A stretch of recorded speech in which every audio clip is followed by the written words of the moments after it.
Good afternoon, everyone present here. To better understand the motion, certain terms must be clarified. The Information and the Broadcasting Ministry refers to the government body responsible for the regulation and oversight by media and communication in India. Media coverage is the reporting and dissemination of the news and information concerning the situation about the Silkyara tunnel. Characterization. The media coverage on this issue can be characterized as sensationalistic due to its tendency to focus on emotive and dramatic aspects. Thus, the style of reporting often exaggerates the gravity of the situation, leading to panic among the general public. Now, let's see the key stakeholders. The key stakeholders in this scenario include the workers trapped inside the tunnel, their families, the media channels who are reporting this news, and the general public. Each party has a vested interest in this outcome and should be considered while examining the situation. Status quo. Currently, the media is actively covering the incident in the Silkyara tunnel, with numerous news outlets providing constant updates and an analysis on the situation. This continuous exposure can exacerbate this fear and anxiety experienced by the families of the trapped workers. The world's most powerful force or the tool which the general public or reporters can use is the media. They possess the ability to render the innocent guilty and the guilty innocent. They have influence over the public's perceptions. Now let us move on to assertions. Assertion 1. Now, keeping the 41 workers trapped inside the tunnel in mind, we think banning media coverage of this issue, the Information and Broadcasting Ministry can help mitigate the sensationalism surrounding this incident and can calm down the unnecessary panic. Reasoning. The current situation demands the calm and the rationality from the public and the government. Could you please explain how panic is problematic? Panic is problematic because for example, if you take a person, if you take a family member from a person who is stuck in the tunnel, it creates panic as in how they will be saved, when they will be saved, when will we get updates, is our family member okay? The current situation demands the calm and rationality. Basically, this creates false narratives, which answers your question, and it can distort facts and create unnecessary panic. By implementing a ban, the government can make sure accurate and reliable information reaches those directly which are affected by this. Now let's take an example. In similar scenarios in the past, media coverage has sometimes led to a frenzied speculation as misinformation conveyed to the government. The public perception can be swayed by sensationalistic reporting, causing unwanted panic and hindering disaster management efforts taken by the government. Implementing a ban on the media coverage would have a positive impact on various fronts. Firstly, it would allow the authorities to focus on rescue operations without the added pressure from the media nor the families which are sitting there at home. Secondly, it would shield the affected families from sensationalism and unnecessary anxiety and worry, enabling them to be composed and better handle the situation. Assertion 2. Furthermore, after reducing media coverage, the government can prevent the exploitation of the tragedy for ratings on Google, and they can ensure that the focus remains on the efficiency and the style of rescue happened by the government. Reasoning. The media industry thrives on high viewership and the public interest. In pursuit of ratings, there is a risk that some channels might prioritize it over accurate reporting. By banning media coverage, the government would deter such exploitative practice and ensure responsible journalism that prioritizes the well-being of involved. I rest my case. Thank you. Thank you so much, Speaker, for that fine speech. We invite the first opposition speaker to extend the case inside opposition. Here.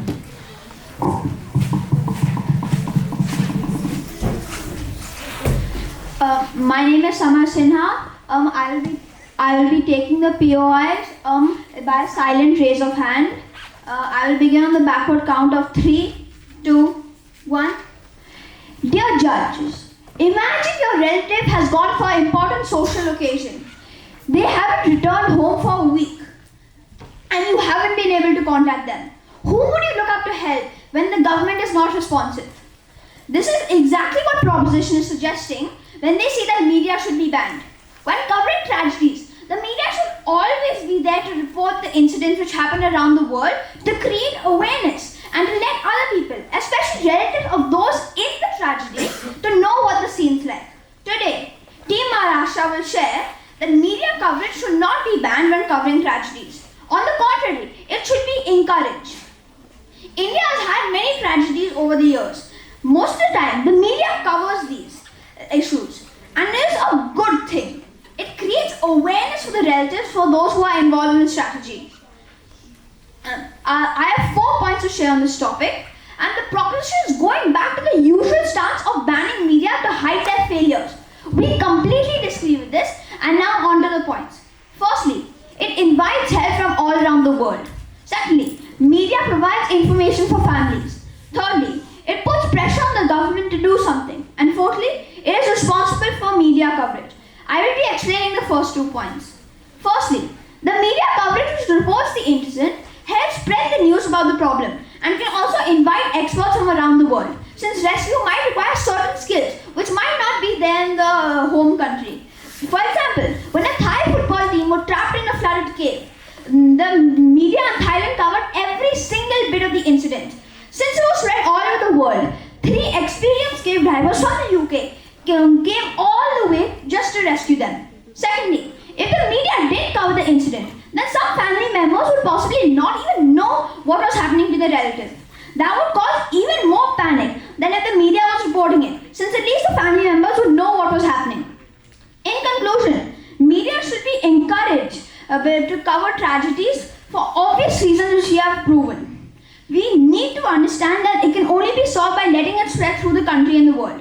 With this, I move on to my rebuttals. Now, Prime Minister, when you mentioned that it diverts away from the main problem, well, at least there's some news, and some people who are watching it might actually take it seriously, and then they might think, what's happening to those inside the cave? Why are they only focusing on the bad points?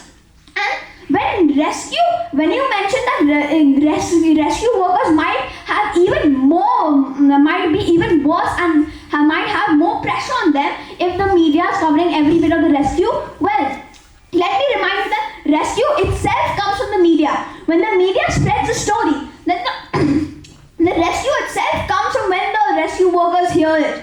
With this, I end my speech. Thank you. Speaker for their final speech. We invite the second proposition speaker to extend the case inside the cup. Okay, I'm Donna Chhatwal. I hope I'm audible and visible. Yes. Okay. So I'll be starting in the reverse counter of 3, 2, 1. While it's important to acknowledge the role of the media in offering relief to the scared families, members, and their trapped individuals, our team firmly believes that the banning of the coverage is essential to preserve the dignity and privacy of those affected, prevent public panic, and ensure the efficient rescue operation. The first speaker of our side emphasized that the banning media coverage would protect the privacy and dignity of the trapped workers and their families. Continuous media scrutiny can cause undue stress and anxiety for the victims and their loved ones, hindering their mental well-being during this challenging time. Let me come down to a few rebuttals for the opposition. So the opposition argued that the public has a right to be informed about the incident, and the media coverage ensures transparency. They claim that by banning media coverage, we are infringing upon the vital pillars of democracy, the freedom of the press. So number 2, the opposition also asserts that media coverage helps raise awareness about the issue, thereby mobilizing public support and resources for the rescue operation. They argue that lack of coverage would lead to a diminished response from authorities and the public. So during opposition, we argue that it can actually hinder the rescue operation by sensationalizing the situation, sensationalizing the tragedy, no thank you, and promoting misinformation, excessive in media intention can create chaos, impede rescue process, and as well exploit the victim. A controlled approach can ensure a more efficient and effective response from the authorities and the public. I would like to now present two new arguments in favor of banning media coverage. Number one, I'll be talking about the sensationalization of the negative impact. Number one, media sensationalism tends to create panic and anxiety among the public. It can lead to misfortune, rumors, and fear-mongering, hindering the authorities' efforts to efficiently contribute to rescue operations, as exemplified by situations and Saketaram tunnel in Uttarkashi district in Uttarakhand, where 41 workers are currently trapped. The media channels are covering the story with sensationalism. Why? No. While they aim to offer relief and scare family members, the negative impact of sensationalism cannot be ignored. Continuous media coverage of such events may compromise the security of this rescue operation. By broadcasting live coverage, crucial tactical information may be inadvertently. By providing the potential wrong donors, endangering the lives of trapped workers and the success of the rescue mission, the media should be aware of the potential consequences and exercise caution in the reporting.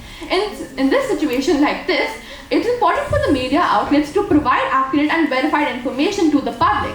Sensationalism only adds to the panic and uncertainty, making it harder for the authorities to manage the situation effectively.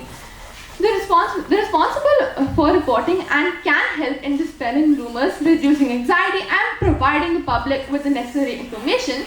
The while media channels may aim to provide relief to scared family members in a Saketaram tunnel incident, sensationalism would have negative impacts. It would turn into panic, contribute to misfortune, and compromises operational security. The media should consider the potential consequences of their reporting and strive to provide accurate and responsible information. So let us analyze the current situation in 41 workers inside trapped.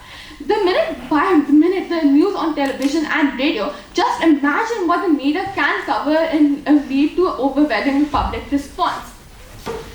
In the same way, during the Tham launch cave rescue in Thailand, also international media spotlight caused significant disruption and safety concerns. And I know this because someone very close to me, as a friend, was a part of this of this.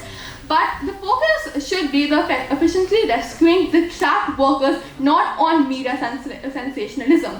By banning media coverage, we can ensure the privacy of the dignity of the victims and their families, enable better coordination among authorities, maintain operational security, and prioritize efficient rescue operations. So in conclusion, while we acknowledge the role of media in providing relief or to the family members, the trapped workers, we firmly believe that the information and broadcasting ministry should ban media coverage for the issue. Thank you. This is Donna Chhatwal, proud to propose. Thank you, Speaker, for that fine speech. Second opposition speaker, whenever you're ready.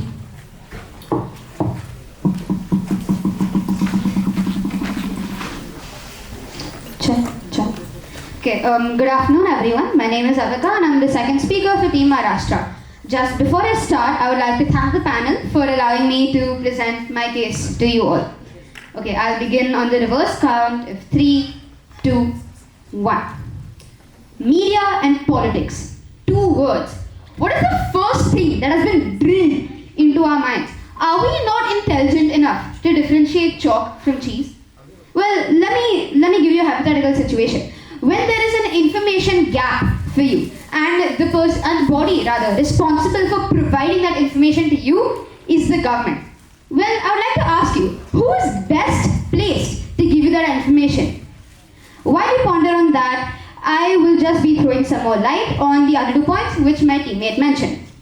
It puts pressure on a government to do something on a timely basis. This way the government can coordinate international and local expert help. For example, the tunneling experts from Germany. In fact, they even had the antidote for the Bhopal gas tragedy. But India did not seek timely help. Why? Because the media was kept in the dark. 15,000 people died. I'd like to ask you, side proposition. After 40 years, do you really think that the media and that the Indian government has learned nothing? I mean, if we can reach for the moon, We can't tackle something like this.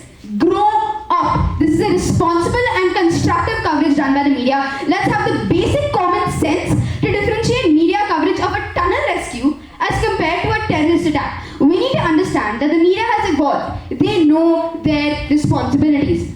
The primary role of media is to deliver news which is non-biased and non-critical, and they come up with alternative perspectives to a situation. And in fact, by banning the media, you actually create irresponsible media. The government should work together with the media in an inclusive manner, because sabka saath, sabka vikas.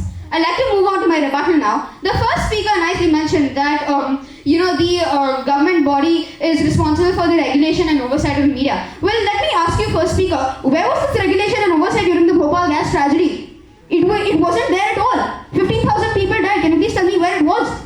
In fact, you also said that the stakeholders in this debate are the workers and the families of the workers. Well, let me ask you, do you think that these stakeholders benefit if they're kept in the dark as to what's happening to their family members? Do you really think they benefit? Are you even trying to make sure that the stakeholders benefited? No, thank you. In fact, you also said that it demands calm, that India should be calm. Well, let me ask you, do you think a family member will be calm if they don't know if their family member is okay? In fact, you yourself mentioned that they won't know if their family is okay. In fact, you're just siding with us. You also mentioned that the government will make sure that accurate info is given. How? How will they do that without the media? There is literally no other way to safely deliver news to the common public. You also mentioned that there should be no pressure on the government from the family members or from the public. Well, let me tell you, they work better under pressure, because there was no pressure for the Bhopal gas tragedy and 15,000 people died. They work better under pressure. In fact, Speaker 2 also mentioned that this ban preserves the dignity of the people who are trapped. Well, let me tell you, that doing social work, doing infrastructure work for your country is one of the most dignified things you can do. By actually putting that out to the public, you aren't losing dignity at all. In fact, you're actually gaining it. You show the people that you're working for your country. In fact, you also mentioned that you care about the well-being of the stakeholders in this debate. If you care about their well-being, and you care about their mental well-being rather, how would they benefit if they kept in the dark? How would they benefit if they don't know where their family member is, what they're doing, if they're okay? Please don't badger me. In fact, you also mentioned that that media coverage could lead to panic and anxiety. Well, let me tell you, what will lead to more panic and anxiety? If you don't know where your family member is, if you don't know if they're okay, if they're alive or dead, hurt or what, or if you actually know the situation and know that the government is doing something for it, which one will lead to more panic? Please, you use your common sense. In fact, you also said that the negative impact of sensationalism cannot be ignored. What about the positive impact of sensationalism, huh? It galvanizes the country into one strong unit which can actually go to the government, because they will have heads to hang if this scheme does not work. I rest my case, but never my stance. Proud to oppose. Thank you. Thank you, Speaker, for that fine speech. Third proposition speaker to summarize the case on side drop. Am I clearly audible? Yes. So I will be starting my speech on the reverse countdown of 3, 2, 1. Today, when I came into this room, I expected a clash of intellect, a battle of wits, and an enthralling debate to watch. Sadly, none of the above took place. My team has so clearly dominated this debate that at this point, my speech remains nothing but a mere formality. Still, for the ease of the adjudicators, I will be summarizing my team's arguments and proving to you as to how they are better than side oppositions. Today, we find ourselves at a crossroads where the line between responsible journalism and sensationalism has been blurred. The Silk tunnel incident in Uttarakhand has gripped the nation's attention, and rightly so. However, the media's coverage of this tragic event has taken a turn for the worse, and it's time we address the elephant in the room. The Information and Broadcasting Ministry must take a stand to protect the dignity of the 41 workers trapped inside the Silkaya tunnel and their families. The relentless sensationalism perpetuated by media channels has not only distorted the facts, but has also fueled anxiety and panic amongst the loved ones of those entrapped. Don't you think that this sensationalization may lead to the family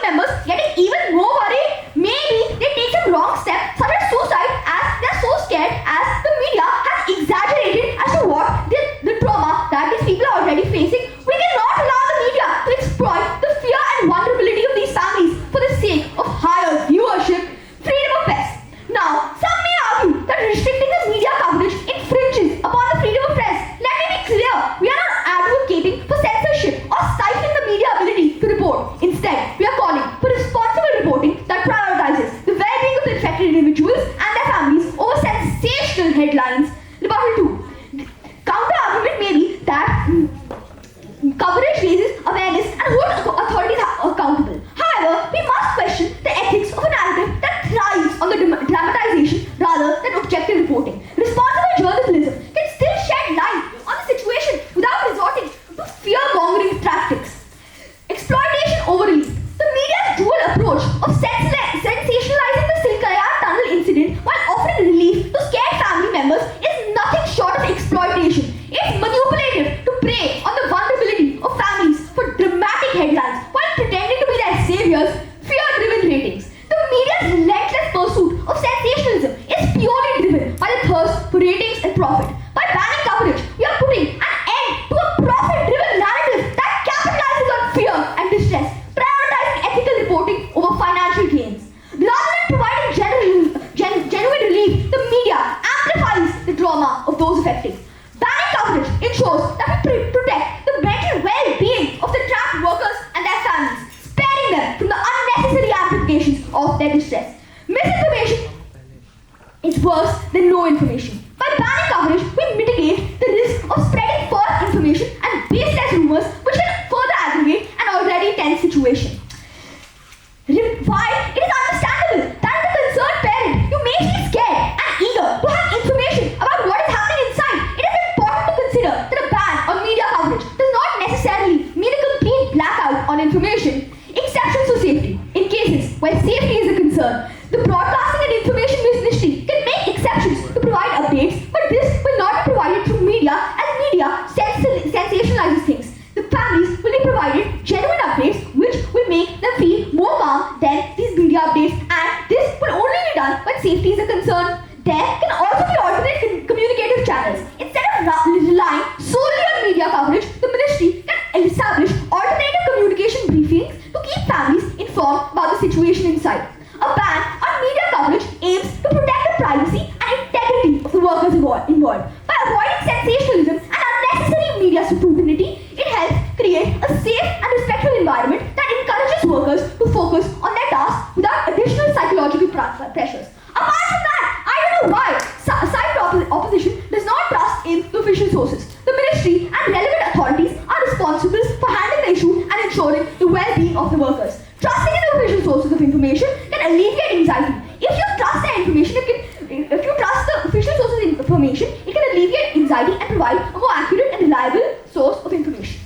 In conclusion, the Information and Broadcasting Ministry has a duty to step in and put an end to the sensationalized coverage of the Saketaram tunnel incident. We must safeguard the dignity and mental well-being of the affected families. Let us not allow the media to exploit that tragedy for the sake of ratings. It is time for a course correction where the press fulfills its responsibility with integrity and compassion. With that, I rest my case. Never more proud of the floor. Thank you. Thank you, Speaker, for the fine speech, inviting the opposition whip to summarize the case inside opposition. Can I just give 30 seconds? Sure.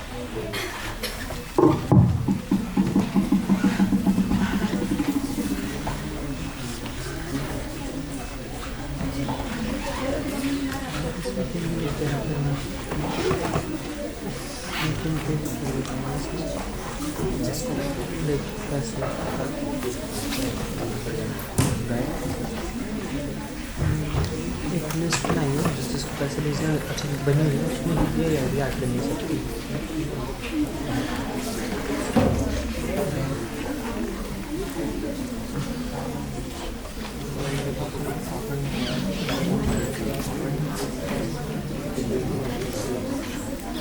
Party में हुआ party में सारा profit उड़ गया खा क्या है अभी तक सबने पैसे वापस नहीं करे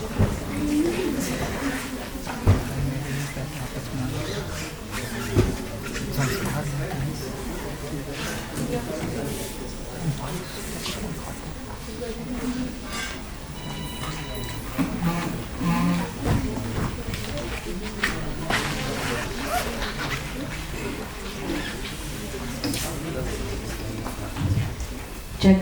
Am I clearly visible and audible? I'll be starting my speech in the reverse way. Before I start my speech, I would like to thank Team Ideas and panel for this opportunity to stand on this prestigious podium.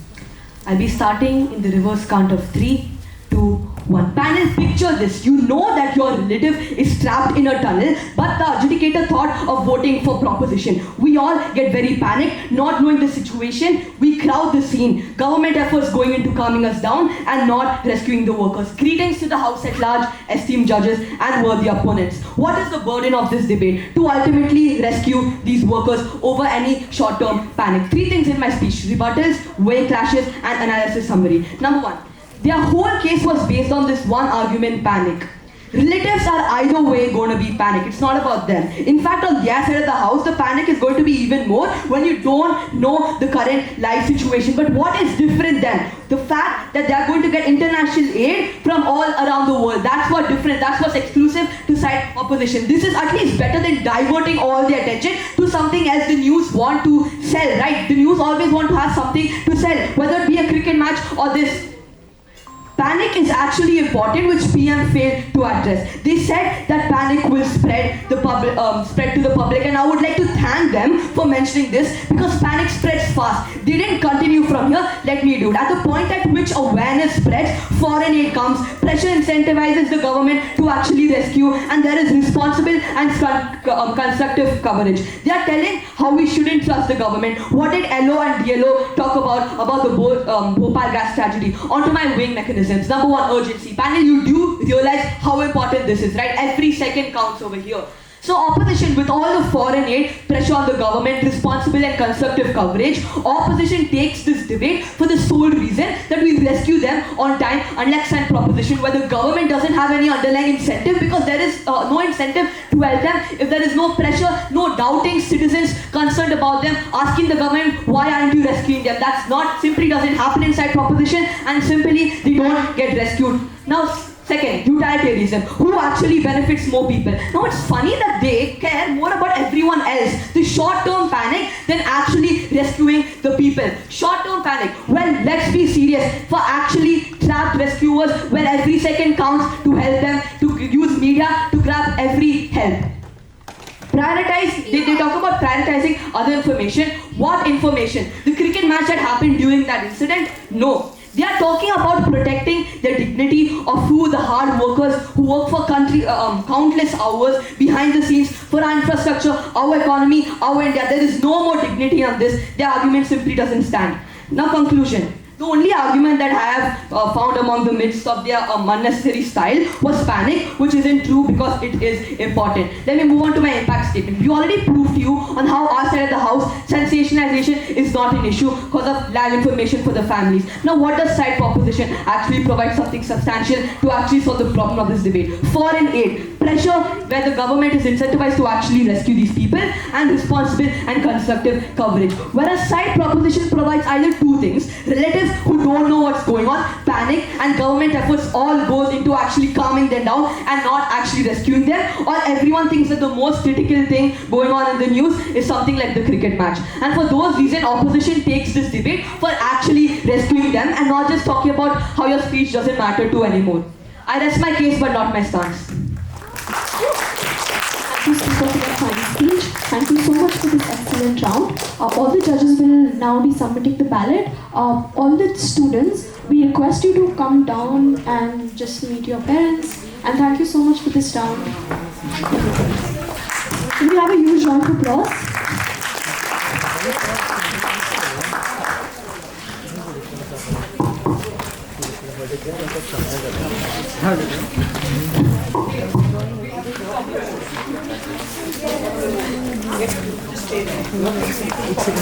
कुछ scribble कर दे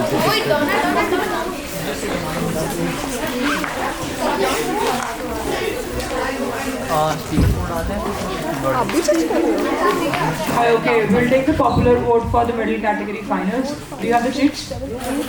Okay. They don't have it. I mean, I think we're circulating. Nora, could you reach out to the people who don't have the sheets?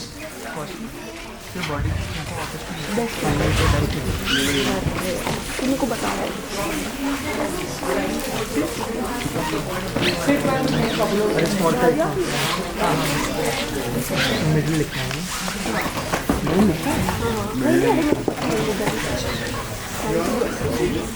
Okay, does everyone have the 2 chits now?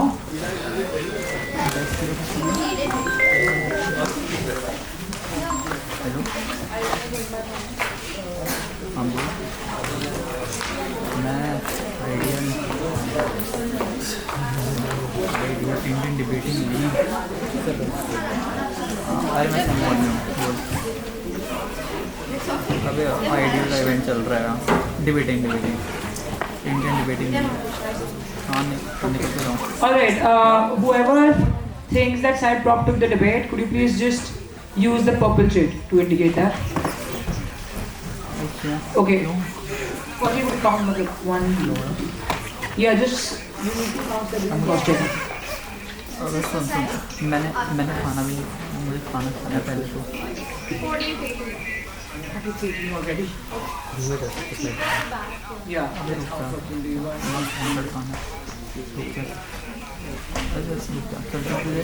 खत्म हो जाता 18, yes. Okay. All those per side off. We see what you're doing. 17. Okay. So there's like it's very close. Nobody can tell. All right, then we'll do the proper result declaration during the award ceremony. 17. Doesn't really matter. It's popular vote. You can. We'll start with the senior debate, and we'll wait for the results to come. They will give us something. Yeah. Okay. Middle category. Divya is going to give you a quick feedback on your round, so please just stay put. Okay. Firstly, congratulations on pulling off those speeches. They were incredible. I heard a lot of people speak in collegiate debating as well, but this was really good. I have a couple of pointers on feedback. I think number one, and this is primarily for op, when you talk about things like awareness and why something matters in the debate, you need to prove why exclusively that happens in your side of the house. Which means when you say that, look, like awareness is something that we are able to provide to you, something that's inexclusive is the idea that information can be disseminated through other mechanisms. So you need to prove why, if you're saying that awareness matters, how is it that on exclusivity does it matter and does it deliver the impact in the most optimal way in your side of the house. So the exclusivity of your impact becomes important for you to be able to draw the comparative as to how it's better in your side of the house. Secondly, and this is for government, I think especially in value judgment debates when you have a lot of principled matter to run, you need to prove why a principle matters. Which means at government in this motion particularly, the idea of dignity I think is one of the best ideas I can also think of. Which means that the idea of why human dignity and why should that matter becomes extremely important. Except when you talk about principles and when you weigh principles against practical arguments, it becomes an added burden on the side that's probably running the more principled argument to be able to prove why the principle matters. Which means answering questions like why does dignity matter to human beings the most? Which means what is the unique value that is attached to dignity, which nothing else can probably come up to, or nothing else can probably give the same sort of utility to humans as dignity can. Because dignity is not something that's tangible that you can see or you can probably benefit off of. It's more of a principle argument that you're running. So when you're running more principled things, a lot of the times you have to trade off things. Which means when you're running the principle argument of look, dignity is important to us, something that you're probably also trading off at government is the idea that you are probably curbing the ability of mass communication and mass media to be able to deliver to public, right? Which means that the basic concept of media is for it to be able to, in an unregulated manner, be able to portray or be able to disseminate information. When you are curbing that in your house, then you need to accept that it's a trade-off, but then also prove why dignity as a principle matters for you to be able to trade that harm off of in your house. But thirdly and importantly, with regards to why impacts become important, something that both sides can probably work on better. Which means that when you're running an argument, you're proving why something is important. The way you impact it is what defines whether your argument is complete or not. Just a random example from opposition. So opposition talks about ideas like motivating factors for government, which creates pressure on you to probably take into account the urgency and act on it, right? Which means the impact that you're probably also deriving out of this is the idea that people or the masses or the citizens have the ability to call the government out. So to be able to extend on that impact, you're also increasing just the magnitude of the impacts that you're reaching in your house. So obviously it's implicit that when you as the government are being pressurized, you will take an action. But what's the impact of that action is something that never happens in your speech, which means that the argument is not the most holistic. So to be able to complete the argument, you need to make sure that you are able to complete the impact. So the impact in this case becomes that call out is something that is far better in your house as opposed to their side. So in that case, drawing that comparative becomes important for the judges to weigh which impact is more important or which impact is probably better mechanized. Now fourthly and lastly, I won't keep this too long. I think this is again directed more towards government because you had a more principled and value judgment, like value-based case to begin with. Which means when you are like probably dealing with things like why on value does something matter, which means dignity is something that you can't empirically prove, is something that is essential for every human. So the way to prove the importance of it is to create parallels alongside analogies. How do you do that? You can make okay, there are things like right to humanity or right to you being able to live a life, right? That's something that all of us as humans have in common, and it's something that you can agree on universality. So to be able to touch upon the principle of universality and being able to resonate with the audience and compel them to believe that, look, if you believe that rights such as you being able to live your life is important, then the same way the right to dignity is something that is important. And hence you're able to strengthen your principle in your house, even if they're able to point out any sort of pragmatic harms that may exist in your house. So to be able to draw that analogy and to be able to draw that comparison helps you build on the value of your principle and weight of any pragmatic benefit that the other side runs. But having said that, great debate, amazing speeches, all the best for the results. Thank you.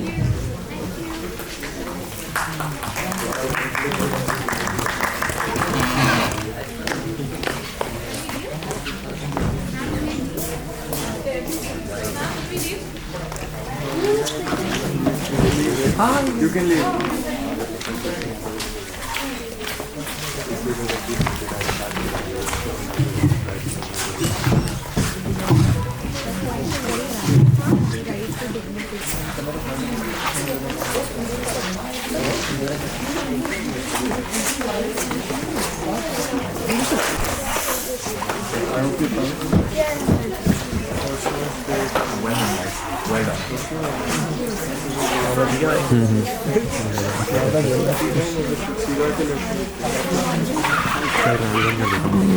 इसको ना थोड़ा वो इससे ज़्यादा आ नहीं सकता था frame देख के